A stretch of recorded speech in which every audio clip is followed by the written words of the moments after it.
अस्सलाम वालेकुम नाज़रीन, प्रोग्राम पाकिस्तान टुनाइट के साथ मैं हूं आदिल निज़ामी। ईरान इसराइल तनाज़े के हवाले से अगर देखें तो अमरीकी सदर डोनाल्ड ट्रंप के जो बयानात हैं उनमें उतार चढ़ाव देखने को मिल रहा है। कभी वो बात कर रहे हैं कि वो बराह रास्त जंग का हिस्सा बन जाएंगे, ईरान पर हमला करेंगे, मुख्तलिफ किस्म की ऑप्शंस की बात करते हैं, और कभी वो मुज़ाकरात की बात करते हैं। अभी उन्होंने 2 हफ्तों का टाइम लिया कि 2 हफ्ते में वो डिसाइड करेंगे कि इस पूरे मामले पर अमरीका क्या मौक़िफ़ इख्तियार करता है। दूसरी जानब हम देख रहे हैं जो सफारतकारी है उसका अमल भी तेज़ी से जारी है, जिनीवा, तुर्की, और इसके साथ साथ हम देख रहे हैं कि न्यूयॉर्क में इस टाइम डिप्लोमेसी हो रही है, कोशिश की जा रही है कि सूरत हाल को नॉर्मलाइज़ किया जा सके। OIC council of foreign minister का तुर्की में इजलास हुआ जहाँ पर पाकिस्तान ने भी उसमें शिरकत की है। वज़ीर ख़ारजा इसहाक़ डार वहाँ पर शरीक हुए, पाकिस्तान का मौक़िफ़ रखा। मुस्लिम दुनिया जो हम देख रहे हैं खुलकर ईरान की हमायत में सामने आ चुकी है। अब कुछ सवालात जो पैदा होते हैं ये हैं कि मौजूदा जो सूरत हाल है किस तरफ जाएगी, क्या ये जो जंग है ये तवालत इख्तियार कर जाएगी या इसमें कोई मामला सीज़ फायर की जानिब आगे बढ़ सकते हैं। क्योंकि बड़ी इंटरेस्टिंग जो इसमें एक पेशरफ्त है वो ये अमरीकी सदर डोनाल्ड ट्रंप,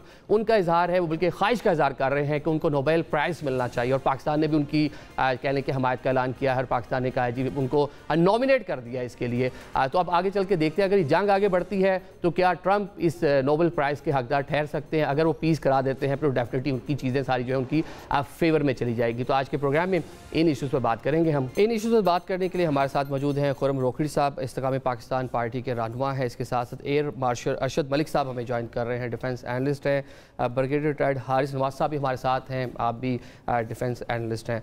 मेरे साहब आपसे आगाज़ करते हैं रोखड़ी साहब, जो हम पूरी सूरत हाल देखें, जो ट्रंप के बयानात आ रहे हैं, एक तरफ बात कर रहे हैं कि सीज़ फायर होगा तो मुज़ाकरात आगे हो सकते हैं, ईरान की एक कंडीशन भी हम देख रहे हैं, लेकिन ऑन द अदर साइड ये भी कह रहे हैं कि इसराइल को रोकना बहुत मुश्किल है। तो ये मिक्स मैचिंग जो उनके जो मैसेजेस आ रहे हैं, तो इसे क्या रीड कर रहे हैं कि चाह क्या रहे हैं एक्चुअली ट्रंप? देखिए, ट्रंप ने कनाडा से निकलते वक्त एक ट्वीट किया कि आप फौरी तौर पर तेहरान खाली कर दो, ठीक है। उसके बाद ट्रंप का आपका डेलीगेशन जो फील्ड मार्शल के साथ था, बल्कि नॉट डेलीगेशन, फील्ड मार्शल जो गए हुए थे वहाँ पर, ट्रंप की जब मुलाकात हुई तो ट्रंप ने वहाँ पे being as president of United States, एक तो ट्रंप को ये समझना कि वो जो बात कर रहे होते हैं वो माना नहीं रखती, नहीं, he knows what he talks. American और इजराइल का जो आपस का अलायंस है वो आपके और मेरी वजह से ख़त्म नहीं हो जाएगा। उनका एक अलायंस है, हमारा और अमेरिका का एक अपना अलायंस है। दुनिया के अंदर ये चीज़ें मारूफ हैं, चलती हैं। जो उस मुलाकात का लुब्बे लुबाब है कि उसमें ट्रंप ने कहा कि मेरे लिए ऑनर है आपको मिलके, ट्रंप जैसा आदमी जो व्हाइट हाउस के अंदर बिठा के अच्छे खासों की तबीयत क्या जानी, वो कहता है मेरे लिए ये ऑनर है। उसने आपकी लीडरशिप को इंडोर्स की, उसकी कैपेबिलिटी को। मुलाकात से पहले एक मैं आपसे नहीं मिला हूं तो मेरे पास आपके बारे में ये शवाहिद हैं, मिलने के बाद मैं कहता हूं ये तो वाकई उससे ज्यादा बढ़कर शख्सियत साबित हुई। तो ट्रंप ने ये जब कहा कि मेरे लिए ये ऑनर है, तो ये साबित करती है कि उनके पास जो हमारे बारे में मालूम था वो उससे ज्यादा उसको, वो तो मुलाकात के दौरानिया था, 1 घंटे का था, लेकिन ट्रंप बगैर वजह की बात नहीं करता। ट्रंप पाकिस्तानी नहीं है जो इधर की मार दे उधर, उसकी एक एक बात को आप नोट करें, पॉलिसी दे रहा होता है वो। जहां पर उसने, यहाँ पे जो आपका स्पेसिफिक क्वेश्चन है इस पे उसने पॉलिसी बयान दिया है। उसने कहा कि मेरे से ज्यादा बेहतर आप ईरान को जानते हैं। अब इस चीज़ के 2 माने हैं, एक उसने आपकी इंटेलिजेंस को, आपकी जो राय है उसको मुकद्दम किया, उसने कहा आप मेरे से ज़्यादा जानते हैं। ये आप तब कहते हैं कि जब मैंने आपकी राय कबूल करना हो, भाई आप मेरे से ज़्यादा जानते हैं और जो आप राय दें मैं उसको मुकद्दम करूँगा। तो जो राय या जो पाकिस्तान, तो नहीं है कि मामला डिस्कस नहीं हुआ होगा, पूरा आपका इंटेलिजेंस एजेंसीज की कैपेबिलिटी है कि वो किसी भी चीज़ के ऊपर प्रॉपर ब्रीफिंग किसी भी दुनिया के टॉप लेवल के मुताबिक दे सकती हैं। तो उन्होंने जब दी होंगी, जो हमें आइडिया है कि ये काम कैसे होते हैं, तो ट्रंप ने कहा कि मैं राय आपकी को मुकद्दम करता हूं। तो 14 डेज के लिए उसने ऐलान कर दिया कि वी आर स्टेपिंग बैक, और हम 14 दिन का, हम 2 वीक्स का, मतलब कि वो ट्रंप जो कनाडा से निकले थे तो बाजार ये लगा था किसी भी लम्हे अमेरिका जो है वो जंग का पार्ट बन जाएगा। हाँ, लेकिन उससे हर चीज़ों को आप कह रहे हैं कि मुलाकात के बाद सारी चीज़ें चले। हारिस नवाज साहब, जो हम देख रहे हैं कि ईरान का भी मुतालबा है कि पहले सीज़ फायर हो, फिर मुज़ाकरात कुछ आगे बढ़ सकते हैं, क्या इन हालात में आपको सीज़ फायर होता नजर आ रहा है? देखिए, बात यह है कि जिस तरह बात अभी हो रही थी कि ट्रंप की बहुत बॉडी लैंग्वेज चेंज हो गई है chief of army staff field marshal से मिलने के बाद। उन्होंने सारा बताया होगा कि मसले के इसके फॉलोआउट्स क्या होंगे मिडिल ईस्ट में, हमारे रीजन में क्या फॉलोअप्स हो सकते हैं, इसकी इम्प्लीकेशन क्या हो सकती है, और इसके वर्ल्ड में क्या हो सकते हैं, ईरान के साथ जो रशिया और चाइना की स्टेटमेंट आ रही है उसका क्या इफेक्ट होता है, सारी बात की होगी। और आई थिंक इससे बड़ी अच्छी बात है कि सेंस प्रिवेल कर रही है। इसराइल की पूरी कोशिश है कि वो किसी तरीके से अमेरिका को लड़ाई में ड्रैग करे, बिल्कुल। क्योंकि इसराइल को अनएक्सपेक्टेडली बहुत बुरी तरह नुकसान हो रहा है और वो देर इम्यून टू लॉस, वो बर्दाश्त नहीं कर सकते जो उनका नुकसान हो रहा है। उनकी पब्लिक की तरफ से शोर मचा हुआ है और वो भागते फिर रहे हैं। फिर आज आपके सामने जिनेवा, ये ओआईसी का भी इजलास हो रहा है, उसके बाद कल जी जिनेवा में आपने देखा कि जर्मनी, फ्रांस, इंग्लैंड और जापान, उनके फॉरेन मिनिस्टर का ईरान के फॉरेन मिनिस्टर से मुलाकात हुई है। ईरान का जेन्युइन एक बात है कि देखें, द पॉइंट इज, आप अग्रेसर हैं, आपने जाके अटैक कर लिया, ना आपको यूनाइटेड नेशन ने कहा, ना आपको एटॉमिक एनर्जी कमीशन ने कहा जी कि वो न्यूक्लियर बम बनाए। उन्होंने कल बड़ा क्लियर, उनका डायरेक्टर ने कह दिया कि हमने बिल्कुल नहीं कहा, ईरान बिल्कुल नज़दीक नहीं है और इसमें हम पूरी टीम में हमारी मौजूद हैं, वो भी क्लियर हो गई बात। तो ये जो स्टेटमेंट आई है अभी ईरान, ये डायरेक्टर ये एटॉमिक एनर्जी कमीशन की, ये बहुत अहम है। और मेरे ख्याल में this is one of the reason कि अब वो जो अमेरिकन वो इस बात पे भी सोच रहे हैं कि जब ये कह रहे हैं, और होता ये है कि ये अगर इनकी रिपोर्ट होती है, ये इसका एनालाइज किया जाए, एनालिसिस किया जाता है, फिर ये जाती है यूनाइटेड नेशन में, यूनाइटेड नेशन आगे United Israel is nobody to go for this.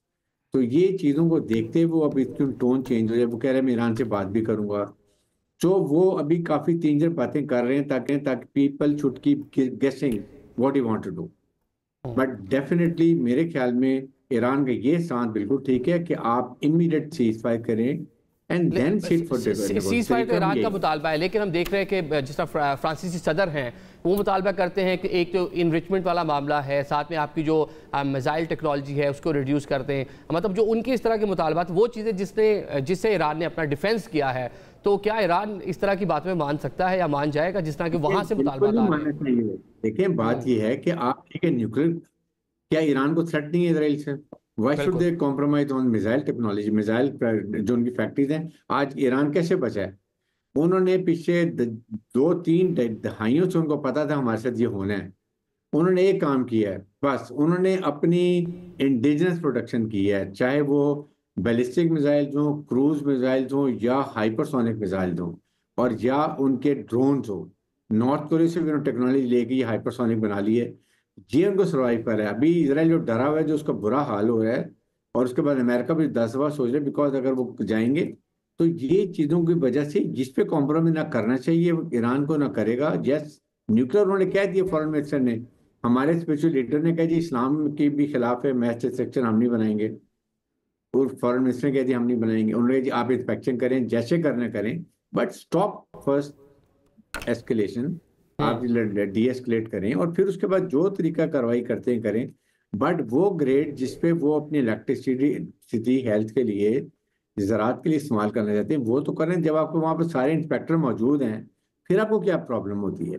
लेकिन अज़ाइम बेसिकली जो उनके थे ना पहले, वो यही थे कि ईरान को आसानी से हड़प कर लेंगे, ऑयल पे, गैस पे कब्जा कर लेंगे, रिजीम चेंज कर लेंगे, रजा शाह पहले के बेटे को लाके बिठा देंगे, इराक लिबिया की तरह आके अपनी हुकूमत बना लेंगे, पूरे उनके रिसोर्सेज पे कब्जा कर लेंगे, and that is a very serious threat to Pakistan. आपके सर पे आके सिस्तान प्रोविंस, साथ बलूचिस्तान। सो ये चीफ ऑफ मिनिस्टर ने जरूर उनको बताया होगा कि इस खित्ते में क्या हालात हो सकते हैं, क्या प्रॉब्लम्स हो सकती हैं, सबको समझ आ गई है। अरशद मलिक साहब, जो फ्रांसीसी सदर हैं वो मुतालबा कर रहे हैं कि एक तो इनरिचमेंट जो है उसे कुछ बैकफुट पे जाए, सेकेंडली मिसाइल ड्रोन जो टेक्नोलॉजी है उसको रिड्यूस करे, और थर्डली जो प्रॉक्सीज जिसको मगरिब कहता है, हमास थी, हिजबुल्लाह है जिसको ईरान सपोर्ट करता रहा है माजी में, उनसे भी बैकफुट पे चला जाए। तो क्या पॉसिबल है ईरान के लिए कि जो 3 अहम मुतालबात मगरिब कर रहा है इनको मान ले? देखिए, मुतालबा तो आप कुछ भी कर सकते हैं। पहले तो बात यह है कि सारा बयानिया द्रोह गोई पे मुबनी था। 1995 से लेके 2025 तक आप बार बार 3 हफ्तों की, 4 हफ्तों की इस तरह की बातें करते करते इस मुकाम पे आ गए जहां आके आपने सिविलियन को टारगेट करना शुरू कर दिया, इंटेलिजेंस की बेस पे आपने बिल्डिंग्स को तबाह करना शुरू कर दिया, और आपने हॉस्पिटल्स में अटैक करना शुरू कर दिया। तो ये सारा बयानिया द्रोह गोई पे। और क्या इस ईरान ने ये पहली दफा स्टेटमेंट दी है? एनपीटी पे ईरान ने दस्तखत किए हुए, मुकाबलतन इसराइल ने नहीं किए हुए। IAEA ने जो इंस्पेक्शंस ली उसके ऊपर सिग्नेटरी है ईरान, इजराइल उसका सिग्नेटरी नहीं है। 5 दफा अमेरिका के साथ मुज़ाकरात हुए और 5 दफा बेनतीजा साबित होते हैं। देखिए, आप किसी के ऊपर ठोस नहीं सकते, धोस नहीं करा सकते। ये तीनों मुतालबात जो हैं ये कोई नए मुतालबात नहीं है। 2009 में जब फ्रोदो को ईरान ने डिक्लेयर किया, उसके बाद 2014 से रिपोर्टेडली उसके ऊपर न्यूक्लियर एनरिचमेंट पे काम नहीं हो रहा। मैं ये बिल्कुल डिनाई नहीं कर रहा कि ईरान इस तरफ सलाहियत की तरफ नहीं बढ़ रहा। ईरान यकीनन बढ़ा है और आजकल के हालात में उसको बढ़ना भी चाहिए, लेकिन इन तीनों के ऊपर बैठ के मुज़ाकरात हो सकते हैं। ये नहीं हो सकता कि सिर्फ हमारी टर्म्स पे आप खेलेंगे, जो हम चाहेंगे वही होंगे। ये नहीं हो सकता कि जस्ट डू इट। इस पे यकीनन ईरान अपनी इक्तिसादी और दूसरे हालात को मद्देनजर रखते हुए इन पे जरूर गुफ्तगू करना चाहेगा और यूरोपियन यूनियन के साथ एक पॉजिटिव मुज़ाकरात हो सकते हैं।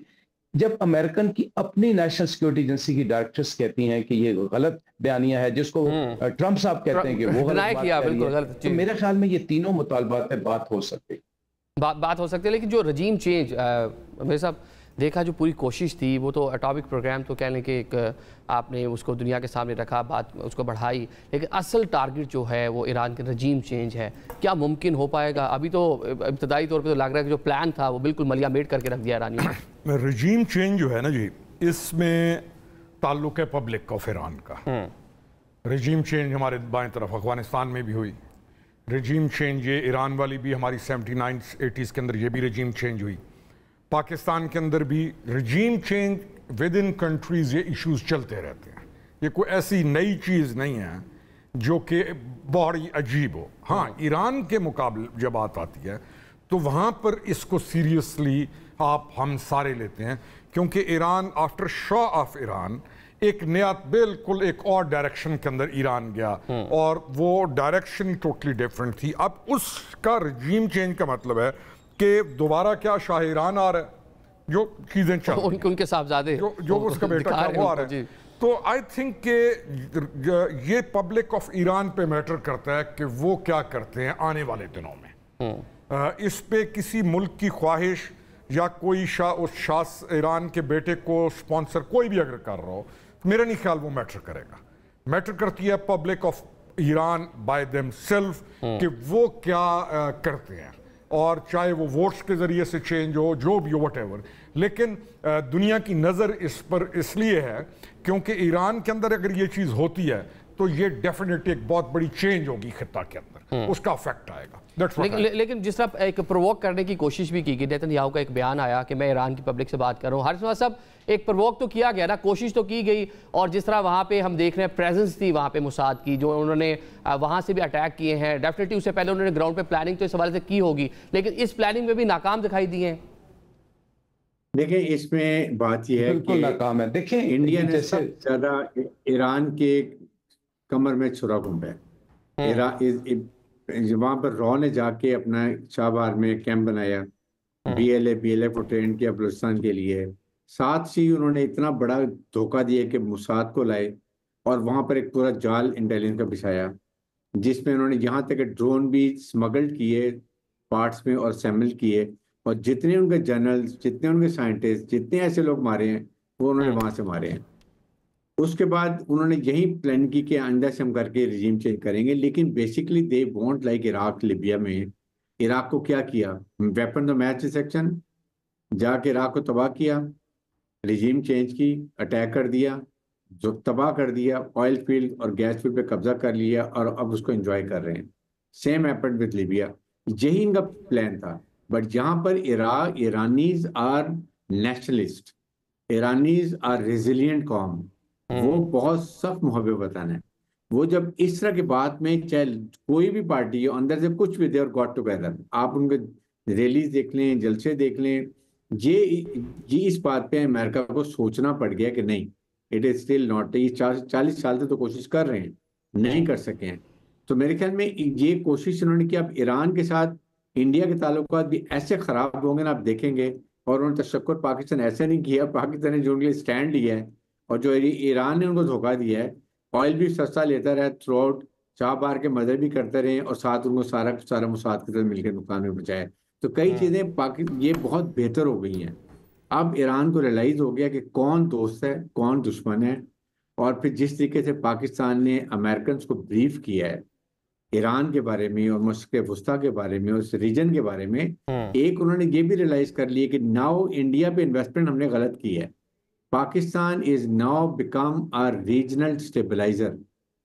जैसे पहले इंडिया को उन्होंने रखा हुआ था ना, अब उन्होंने ऐसे नहीं पाकिस्तान को इतनी ज्यादा वो इम्पोर्टेंस दे रहे हैं। दे रियलाइज कि अभी हमने ये प्रूव किया है, पाकिस्तान ने ये महसूस के अंदर, तो ये इससे ये फर्क पड़ा है। आई थिंक मुझे लगता है कि अल्लाह बेहतर करे, अब हालात डीएस्केलेशन जा रहे हैं। मतलब आप ये कह रहे हैं कि ईरान के रास्ते जो इंडियन जो पाकिस्तान के अंदर स्टेट स्पॉन्सर्ड जो टेररिज्म थी उसका भी खात्मा होगा, मतलब बलूचिस्तान के हालात भी नॉर्मलाइज होंगे, बेहतरी आएगी वहाँ। ठीक है अरशद मलिक साहब, रजीम चेंज ये एक बड़ी कोशिश रही माजी में, जिस तरह भी हारिस साहब ने भी कहा कि इलेक्शन के जरिए भी कोशिश होती रही है, हर बार नाकामी रही। इस बार भी डेफिनेटली जिस तरह वहाँ पे रॉ मौजूद थी, उसने सारे काम किए, वहाँ पे मुसाद मौजूद थी, सारी ग्राउंड सेट किया होगा, कामयाबी नहीं मिली वहाँ पे उनको। देखिए मेरे ख्याल में आप सबको और हम सबको दुनिया में बबांगे दौहल ये ऐलान कर देना चाहिए कि ये वक्त है कि अगर आलमी अमन आप चाहते हैं तो नेतन्याहू और हिंदुआता सोच का मालिक मोदी को तब्दील कर देना चाहिए, और फिर देखते हैं कि दुनिया की सपोर्ट हमें कैसे मिलती है। क्योंकि ये बात तो तय है कि इराक में जो वेपन मैस डिस्ट्रक्शन की मूव चली, जो लीबिया के साथ हुआ, और आज लीबिया की बेटी आयशा बड़े क्लियरली से कह रही है कि हमने तो न्यूक्लियर प्रोग्राम अबैंडन कर दिया था, तो आपने हमारे साथ क्या किया। सो रेजीम चेंज ये खिलवाड़ खेलते हैं, ये खिलवाड़ इसलिए खेलते हैं कि उनके इशारों पे कठपुतलियां नाचें और उनके इशारों पे वो काम करें जो वो चाहते हैं। अगर आप आज ईरान का सिनेरियो देखें, मिडिल ईस्ट का सिनेरियो देखें, तो बदकिस्मती ये है कि उन्हीं लोगों को बका मिलती है जो उनके इशारों पे नाचते हैं। तो रिजीम चेंज एक निहायत अंधोनाक वाकया होगा जो कि यकीन नहीं होगा। मैं भी कन्विंस हूं कि ईरान के अंदर, ऑल्दो मैं बार बार कहता हूं कि आप इनकलाब के लिए जरूर आए थे, लेकिन अब वो हालात नहीं रहे जहां पे रिजीम चेंज की बातें होंगी। और रिजीम चेंज करके आप किन को ला रहे हैं, आप किन लोगों को लेके आ रहे हैं, तो ये रिजीम चेंज को तो ये भूल जाए। फिलहाल जो बात है वो बात ये हो रही है कि ईरान किस इरादे से और किस मुतजलजल तरीके के साथ, गैर मुतजलजल तरीके के साथ दुश्मन का मुकाबला तने तनहा कर रहा है। हम सब सफारती महाजों पे तो उसका साथ दे रहे हैं, लेकिन तने तनहा वो गैर मुतजलजल तरीके से एक फाशिस्ट रजीम का मुकाबला कर रहा है। वही रजीम जो उनके पड़ोस में आज ढके छुपे और ओपन लफ्जों से फलस्तीनियों पे जुल्म ढा रहे हैं। 57,000 लोगों को आप शहीद कर चुके हैं, अस्पतालों के ऊपर 770 अटैक कर चुके हैं, लोगों को भूख पे मजबूर कर दिया, और आपके एक हॉस्पिटल पे जब अटैक होता है तो आप बिलबिला पड़ते हैं। तो ये दुनिया को देखना पड़ेगा, ओआईसी को देखना पड़ेगा। Regime change is eyewash it is not going to happen. ठीक है, लेकिन यहाँ पे अमेरिकन जो हैं वो क्या गेम चल रहे हैं, ये बड़ी अहम बात है कि क्या टाइम टेक कर रहे हैं, या जो ईरान का रिस्पांस है उसकी वजह से इसराइल को कुछ टाइम मिल रहा है, जो 2 हफ्ते की ट्रंप भी बात कर रहे हैं, इस पर डिस्कस करेंगे, उसे देख लेते हैं।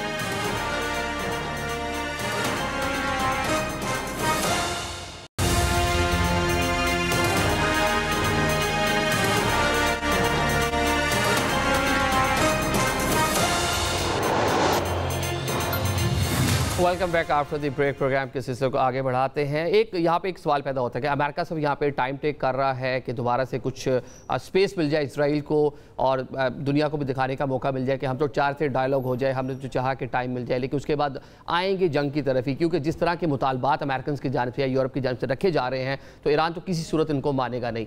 अच्छा रोकिर साहब, ये देख रहे हैं, ये तो होगी कि टाइम टेक कर रहा है America. On the other side जो ट्रंप हैं वो नोबेल इनाम के भी अपने आप को हकदार ठहरा रहे हैं। पाकिस्तान, हुकूमत पाकिस्तान ने भी कह दिया कि जी नॉमिनेट कर दिया है कि जी ट्रंप साहब को दिया जाए। तो क्या लग रहा है कि ये टाइम टेक करेंगे, दोबारा जंग की तरफ आएंगे कि वो जो नोबेल प्राइज़ जो एक अवार्ड जो एक विश है उसको पूरी करने के लिए ये जंग का खतरा टल जाएगा? मैं ये समझता हूँ कि ट्रंप इजंट प्लेइंग, वो कोई मिस्चीवियस गेम प्ले नहीं कर रहा। ट्रंप इज डूइंग एग्जैक्टली जो उसको और उसकी हुकूमत को बेहतर समझ आ रहा है। और नोबेल प्राइज के लिए, नोबेल के लिए उसने नहीं कहा कि मुझे मिले, ये तो हमने कहा। ये ट्रंप खुद भी कह चुके हैं मैं हकदार हूं, मुझे मिलना चाहिए। आई थिंक के हकदार। आई स्ट्रांगली इंडोर्स कि वो वाकई हकदार है, कि being as president of United States उसकी तमाम जो पॉलिसी है वो एंटी वॉर है, मसाइल को ना बढ़ाओ। यूक्रेन के अंदर देख लें, पाकिस्तान के अंदर देख लें। अब क्वेश्चन है कि ईरान कैसे, क्या वो ये 14 दिन उन्होंने दिए, it's a good thing. Iran को क्या करना है ये अहम है। वो है ना एक लफ्ज कि टिट फॉर टैट, आपने ईरान, इसराइल ने किया, ईरान ने इक्वली उसको रिस्पॉन्स किया। जो आप कह रहे थे हॉस्पिटल्स का, तो ईरान ने ठीक किया कि जब आप अस्पतालों को, मजलूमों को निशाना बनाएं, तो ईरान के एक हमले ने पूरी दुनिया को यह बता दिया कि अस्पताल के ऊपर हमला का मतलब ये हो, वो तो शिफा हॉस्पिटल हो वो गजा का या हॉस्पिटल इजराइल का हो। तो ईरान अपना जो जंगी मामला है वो बड़ा अच्छा चला रहा है। अब हम आ जाते हैं आगे, क्या ये जंग आगे बढ़नी चाहिए? नहीं। क्या इनको की तरफ जाना चाहिए? हाँ। क्या जो ईरान की पॉलिसी है ऑन न्यूक्लियर, क्योंकि ईरान ने कुछ चीजें साइन की हुई हैं, Iran is bound to do few things. हम ये को मेरी जज्बाती वाबस्तगी से या आपकी तो वो उससे कुछ चीजें साइन की हुई हैं। ईरान को अपने उन चीजों को लेके चलना कि जो जो वो कॉन्ट्रैक्ट्स, जो भी डिक्लेरेशंस उसने साइन किए हैं उनके मुताबिक ईरान ने एक बड़ा अच्छा स्टैंड लिया और इस जंग को खात्मे की तरफ लेके जाना, निस्बतन के कोई रजीम चेंज या इस तरह की चीज हो, एक अच्छे हल की तरफ जाने से ईरान को भी फायदे, खित्ता को भी फायदा। आपने जवाब भी दे दिया, आपने अपना जो बात लोहा मनवाना था वो भी मनवा दिया, प्लस आपने दुनिया को इस सारी जंग में जो इंपॉर्टेंट चीज है कि यूरोपियन यूनियन चाहे अमेरिका, कोई भी प्रैक्टिकली पार्टिसिपेट नहीं करना चाह रहा है इस जंग में। क्यों? क्योंकि यूरोपियन यूनियन के जितने भी लोग हैं, अमेरिका के अंदर भी जितने लोग हैं, वो गाजा के मजलूमों के साथ खड़े हैं अगेंस्ट इजराइल। तो ये एक बहुत सुनहरा मौका है कि आपने गाजा के मजलूमों को भी सपोर्ट कर दिया, उनकी कॉज के पीछे पब्लिक, यूरोपियंस, अमेरिकन आपके साथ खड़े हैं, ईरान को वो डिस्टर्ब नहीं कर रहे। तो गवर्नमेंट्स नहीं आएंगी जंग में उनकी। ईरान ने अब कितना वाइजली प्ले करता है, और ईरान को ये मेरे ख्याल में, ये मेरा अपना जाती है कि पाकिस्तान के ऊपर ईरान को रिलाय कर जाना चाहिए। वो कर भी रहे हैं, उनकी पार्लियामान आपके लिए नारे ऐसे नहीं लगा। बिल्कुल। तो पाकिस्तान के ऊपर रिलाय करने से ईरान को बहुत फायदा होगा। This is what I think. मतलब पाकिस्तान अगर सालिस बनता है बीच में या पाकिस्तान कोई रोल प्ले करता है, ईरान के लिए बेनिफिशियल होगा। ठीक है। हारिस साहब, एक तो नोबेल प्राइज है, अवार्ड है, ख्वाहिश है लेने की ट्रंप की, और ऑन द अदर साइड अगर वॉर में जाते हैं तो फिर वो मुश्किल नहीं हो जाएगी उस प्राइज के लिए? तो क्या सेलेक्ट करेंगे लगता है आपको ट्रंप, नोबेल प्राइज के ईरान में जंग का हिस्सा बन जाएंगे? देखिए, इसीलिए तो वो 14 दिन बार बार कह रहे हैं कि मैं ईरान, कि आपको अंदाजा नहीं है मैं ईरान के लिए क्या सोच रहा हूँ। और फिर अभी जो 2 हफ्ते दे रहे हैं, फिर कह रहे हैं बातचीत भी करें, वो गिविंग अ टाइम कि किसी हो जाए। ही अंडरस्टैंड, अगर आज लड़ाई होती है तो ईरान का नोबेल प्राइज पर तो इनका बहुत मुश्किल बन जाता है। इसलिए मैं बात कर रहा हूँ कि this is the time Iran को भी सोच समझ के, अगर कहीं थोड़ा बहुत गिव अप करना पड़ता है, जब न्यूक्लियर वेपन नहीं बनाने हैं, तो फिर उनको जो इंस्पेक्शन करने दें, अपने मुल्क को बचाएं, अपने रिजीम को बचाएं, अपने ऑयल और गैस को बचाएं, अवाम की भला के लिए, सॉवरेनिटी के लिए देखें, बजाय इसके कि वो आके डेजी कटर्स और बंकर बस्टर्स और MOP जो उनके मैसिव ऑर्डिनेंस जो पेनिट्रेटर्स हैं, जो 100 मीटर तक डिस्ट्रॉय कर सकते हैं, उससे अपना नुकसान करने। इसलिए मैं ये कहता हूँ कि ये एक अपॉर्चुनिटी है। अगर यूरोपियन यूनियन वाले नहीं कह रहे कि इजराइल इज अग्रेसर, आप अपना फायदा देखें। आप उनको बोले ठीक है जी, आप डीएस्केलेट करें and we are ready to talk, gain time, और उसमें प्रॉपर तरीके से बैठ के मुज़ाकरात करके अपने मुल्क को बचाएं, अपने अवाम को बचाएं और अपने रिसोर्सेज को बचाएं। दे आर डिपेंडिंग टोटल, वो कोशिश कर रहे हैं आपको इराक की तरह, लिबिया की तरह आपके मुल्क में कब्जा करने के लिए, बिकॉज दे नो कि कितना ऑयल और गैस रिसोर्सेज ईरान के पास हैं। वो प्रोटेक्ट करने के लिए हमने देखना है कि कैसे बचाना है इसको। और वही chief of army staff field marshal ने बात की होगी, अमेरिकन को बताया और ये कहा होगा हम सालिसी के भी तैयार हैं, एंड यू नेवर नो कि वो कहें हाँ जी करें। और पाकिस्तान जाके यही बात उनको बताए कि थोड़ा बहुत गिव अप करके, not compromise on your sovereignty, on your nationalism, on your regime, on your ये मिसाइल टेक्नोलॉजी, इन चीज़ों को कॉम्प्रोमाइज ना करते हुए अगर आप समझते हैं कि मुल्क के लिए बेहतर, तो डू इट, ताकि ये एक इंटैक्ट रहना is very important for Pakistan. Otherwise Iran is now a cushion. Iran is there, Pakistan is safe. Iran के ऊपर वो आ जाते हैं तो then you can see there in Balochistan and there in Pakistan and the target we know which country it is now after Iran. Definitely उसका असर तो पाकिस्तान के ऊपर आएगा अगर वहाँ पे कुछ इस तरह की चीज़ होती है। अरशद मलिक साहब, देखें कि मार्के हक, उसके बाद पाकिस्तान की कामयाबी और पाक भारत कशीदगी, ये डोनाल्ड ट्रंप के सदर बनने के बाद मामला हुआ जिसका वो क्रेडिट ले रहे हैं कि उन्होंने जनाब दोनों कंट्रीज़ को मनाया सीज़ फायर पर और जंग जो उसको खात्मा करवा दिया। उनसे पहले के जो सदारत अभी आने से पहले की जो चीज़ें थी, वो गज़ा वॉर थी या यूक्रेन रशिया का जो तनाज़ा था, उसको भी ख़त्म करने का ऐलान किया था कि जी पहले 10 दिन में हो जाएगा। बुक टू टाइम फ्रेम वो देते रहे हैं, हो नहीं पाया। एक जंग खत्म करवा दी जो उनके टाइम में शुरू हुई थी, और एक नई जंग अगर शुरू होती है, ईरान वाली जो पूरा मामला जो शुरू हुई, अगर इस पर सीज फायर नहीं होता और अमेरिका भी इसका पार्ट बन जाता है, वो जो नोबेल प्राइज लेने वाली जो एक विश है, तो फिर वो पूरी तो नहीं हो पाएगी। देखिए, मैं जो डिस्कशन हुई है उससे बिल्कुल इत्तफाक करता हूँ, और ये भी आपको हम सबको मानना पड़ेगा कि बात तो सच है, मगर बात है रसवाई की कि अमेरिका कभी भी एक रिलायबल दोस्त नहीं रहा किसी भी। वो अपने इंटरेस्ट की गेम खेलता है। खित्ते में जंग नहीं होनी चाहिए, जंग चीजों का हल नहीं होता, अमन ही एक बका की सलामत होती है।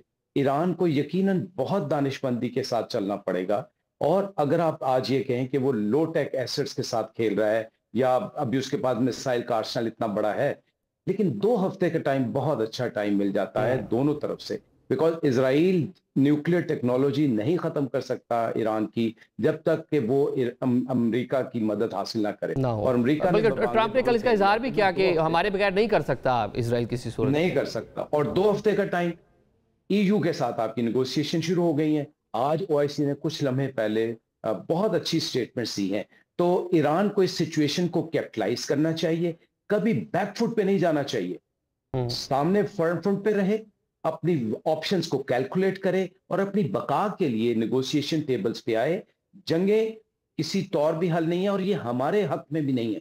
देखिए, आज अल्लाह की मदद से, अगर अल्लाह ताला ने जो हम पे फजल किया कि आज हम इस खित्ते में, बल्कि पूरे मुल्क में, पूरी दुनिया में एक फैक्टर बन गए हैं, हमें भी उस फैक्टर को एक्सप्लॉइट करना चाहिए। और इस एक्सप्लॉइटेशन के लिए ईरान को साथ मिलके नेगोशिएशन टेबल पे जाना चाहिए और इसका हल नेगोशिएशन की सूरत में निकालना चाहिए।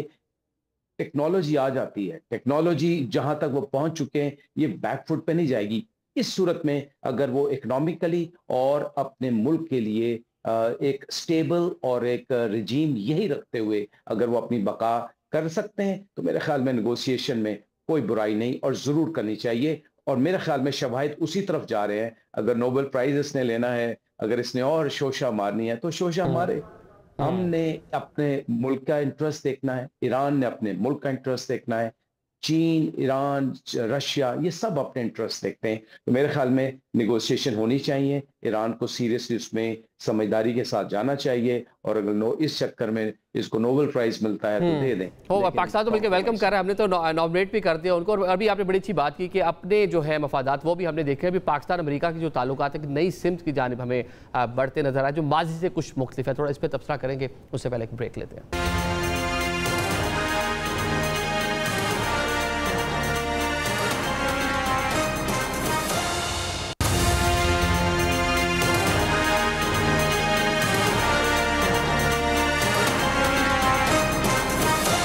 Welcome back after the break. Programme के सिलसिले को आगे बढ़ाते हैं। नाज़रीन, माजी में अमेरिका के साथ पाकिस्तान के जो ताल्लुकात रहे हैं वो हमने देखा कि अफ़गान वॉर हो, उसके बाद फिर अफ़गानिस्तान में अमेरिका खुद आया, मतलब इस तरह की चीज़ें देखी हैं कि जंगों में ही अमेरिका का हमने सामो साथ दिया। लेकिन अब जो है कुछ एक नई सिमत की बात हो रही है। फील्ड मार्शल आसिम मुनीर साहब जब ट्रंप से मुलाकात हुई है, वो क्रिप्टो पे बात कर रहे हैं, माइंस एंड मिनरल्स के हवाले से वो कह रहे हैं कि कहाँ आप यूक्रेन के पास जा रहे हैं 400-500 अरब के लिए, और हमारे पास तो खरबों के ज़खायर जो हैं यहाँ पाकिस्तान में मौजूद हैं, आए मिलकर ट्रेड करते हैं। रोगिर साहब, एक नई सिमत की बात की जा रही है पाकिस्तान में, वेलकम करना चाहिए इसको। एक राय आमा कैसे हमवार होगी, क्योंकि अमेरिका के हमारे साथ जो ताल्लुकात रहे हैं खदशात ही रहते हैं कि अमेरिका जब भी आया तो हमारे साथ कहीं ना कहीं हाथ हुआ, मुश्किलात में गए। देखिए, राय आमा बिल्कुल हमवार है। जो बातें करता है खदशात का, सबसे पहले अमेरिका जाके सेटल होना खुद चाहता है, वीज़ा लगवा के। ये जो खदशात हमारे अमेरिका के बारे में, ये भी बड़े मज़ेदार खदशात। और जो अमेरिका के अंदर बैठ के भी इन खदशात का वहाँ बैठ के इजहार करते हैं ना, तो वो वापस कभी नहीं आना चाहते। ये इंटरेस्टिंग इस शो, हम इस स्पेसिफिक टाइम पे इंटरेस्टिंग चीज़ ये है कि आप ट्रेड की तरफ जा रहे हैं। जब आप ट्रेड की तरफ जाते हैं तो डेफिनेटली आपको दुनिया की ये जो बड़ी कुव्वतें हैं, जब ये इन्वेस्ट करेंगी, पहले क्या रोना था सारा, कोई भाई पैसा लगाएगा मुल्क में तो कुछ होगा ना। बिल्कुल। तो अब वो वाकई पैसा लगाने वाले आ रहे हैं आपकी तरफ। अब जब ये जो मुलाकात हुई फील्ड मार्शल की और ये सारा कुछ हुआ, तो ये ऐसे नहीं है कि सिर्फ खाना है, गपशप है। आपने ब्रीफिंग्स, आपने अपने बारे में जो चीज़ें, क्वेश्चंस, आंसर्स, थिंक टैंक्स, एक बहुत बड़ा दौरा था ये। किसी अभी तक किसी मुल्क के प्रेसिडेंट सदर ने भी वो इतना बड़ा दौरा नहीं किया अमेरिका का जो ये वाला है। तो आप ट्रेड की तरफ आ रहे हैं और आपको आना चाहिए। प्रेसिडेंट ट्रंप ने वाज़े तौर पर कहा कि मैं दोनों ममालिक के साथ, इवन इंडियंस के साथ, कि मैं ट्रेड की बात कर रहा हूँ, और इसकी बात करते हैं। चाइनीज़ आपके पास ट्रेड के लिए आ रहे हैं, रशियंस आपकी तरफ ट्रेड के लिए बढ़ रहे हैं। अमेरिका विल डेफिनेटली डिज़ायर को आपके साथ ट्रेड के लिए बढ़े। क्यों? क्योंकि वहाँ पे जो प्रेसिडेंट है वो इस पूरे कॉन्सेप्ट को लेके चलने का आगे ख्वाह है।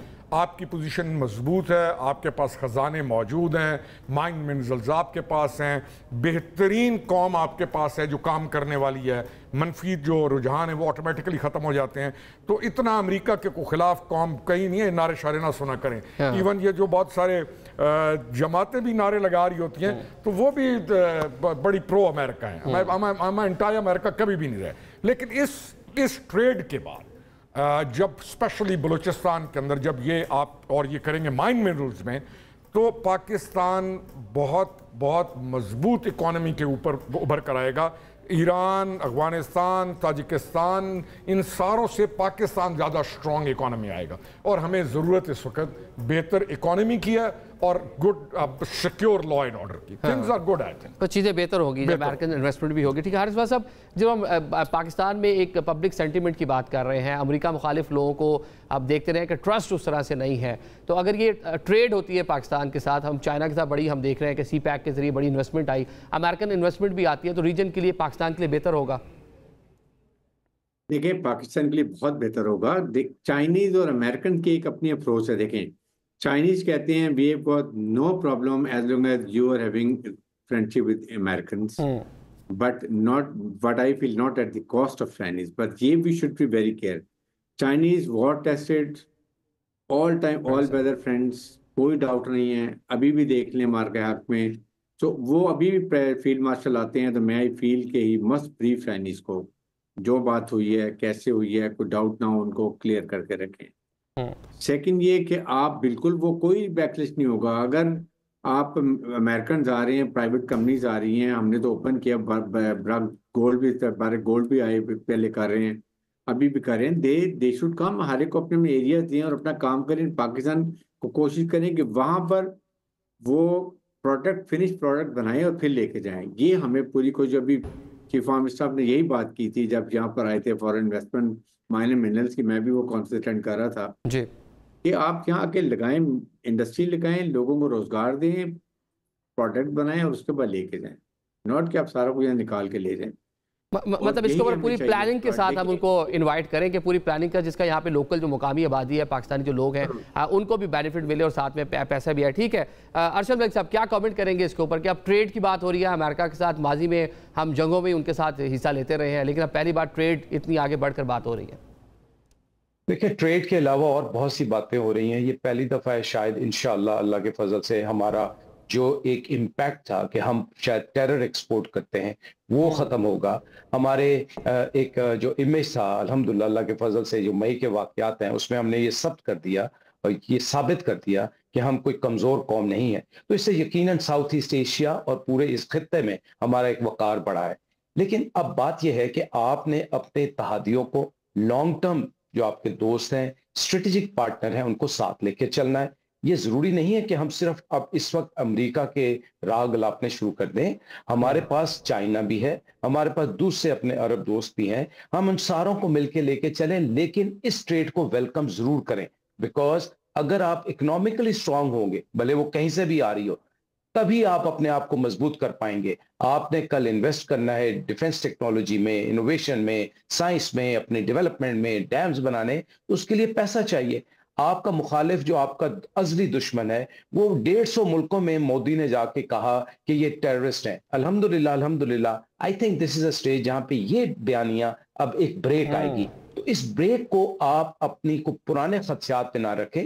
हाँ, ये बहुत जरूरी है कि इस पे संजीदगी से गौर करें, तमाम अहबाब इस पे बैठें, स्टेक होल्डर्स बैठें और इस पे स्ट्रेटेजी बनाएं और एक शॉर्ट टर्म सोल्यूशन की बजाय लॉन्ग टर्म सोल्यूशन लेके आएं। मतलब आप कह रहे हैं कि अच्छी अपॉर्चुनिटी है पाकिस्तान के लिए, स्मार्टली अगर हम प्ले करते हैं तो डेफिनेटली पाकिस्तान को बेनिफिट मिलेगा। ये कह लीजिए हमारी पॉलिसी है कि हम किसी कैंप का हिस्सा नहीं है। यूरोप के साथ, अमेरिका के साथ अच्छे ताल्लुकात हैं, हमारे चाइना रशिया के साथ अच्छे ताल्लुकात हैं, जिस तरह भी आपने मिडिल ईस्ट की बात कर दी, वहाँ भी हमारे बड़े अच्छे ताल्लुकात हैं। तो ये सारी चीज़ों को साथ लेकर चलें और ऐसी चीज़ें करें जो पाकिस्तान, रियासत पाकिस्तान, अवाम पाकिस्तान के लिए बेहतर हो। आज के प्रोग्राम से हमें इजाज़त दीजिए। अल्लाह हाफ़िज़।